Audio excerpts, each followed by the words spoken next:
ड्रामे की अगली किस्त में आप सभी लोग देखने वाले हैं। अदील अपनी भरपूर कोशिश करने वाला है अपने माँ बाप को राजी करने में कि वो बाप के घर में उसके साथ शिफ्ट हो जाएं। मगर अदील के वालिद बहुत ज्यादा गैरतमंद इंसान है। वो कभी भी नहीं चाहते कि वो अपनी बहू के दिए हुए घर में शिफ्ट हो। अदील के बहुत ज्यादा इंसिस्ट करने पर अदील की माँ भी इसकी बातों में आ जाएगी और बोलती है कि आप मान जाइए, बेटा और बहू इतने प्यार से बोल रहे हैं। अदील की माँ ठहरी एक लालची और खुदपरस्त औरत। वो तो हमेशा से ही चाहती थी कि वो एक आलीशान घर में रहे, आगे पीछे नौकर चाकर भी होने चाहिए। अपने हस्बैंड को मनाने की भरपूर कोशिश करने वाली है कि देखा, आप जब बीमार हो गए तो अदील ही था जिसने हमारा भरपूर साथ दिया है, तो आपको मान जाना चाहिए। आगे से अदील के बाप को भी सोच में पड़ जाती है कि वाकई मैं एक मिडिल क्लास घर में रह के आखिर मैंने क्या ही बना लिया है।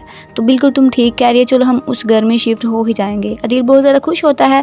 ड्रामे में ट्विस्ट तो उस टाइम आता है जब वो बैग पकड़ के उनके घर आते हैं, तो धक्के मार के घर से बाहर निकालने वाली है और बोलती है कि आप लोगों की मिडिल क्लास मेंटालिटी खत्म होने का नाम ही नहीं ले रही। आप लोग इतने घटिया हो सकते थे, मैं कभी सोच भी नहीं सकती थी। अदील वहाँ पर मौजूद नहीं होता। उसकी गैर मौजूदगी में उसके वालिदैन को घर से धक्के मार कर निकाल दिया जाता है। बहुत ज्यादा बेइज्जती होती है इन दोनों की। अदील के माँ बाप बैग उठाए घर से बाहर आ रहे होते हैं। उसकी माँ को एहसास होता है कि रुबाब कितनी घटिया औरत है, उसके बरक्स शर्जीना कितनी अच्छी है जिसने हर वक्त बुरे वक्त में हमारा साथ दिया है और मैं उसको हमेशा ही बुरी ही समझती रही। अदील को जब ये बात पता चलती है तो ये बात उसके मुंह पर तमाचे की तरह पड़ती है। मुलाजमों से पता चलता है अदील को कि इसके वालिदैन को तरह से बेरहमी के साथ इस घर से धक्के मार के बाहर निकाला गया है।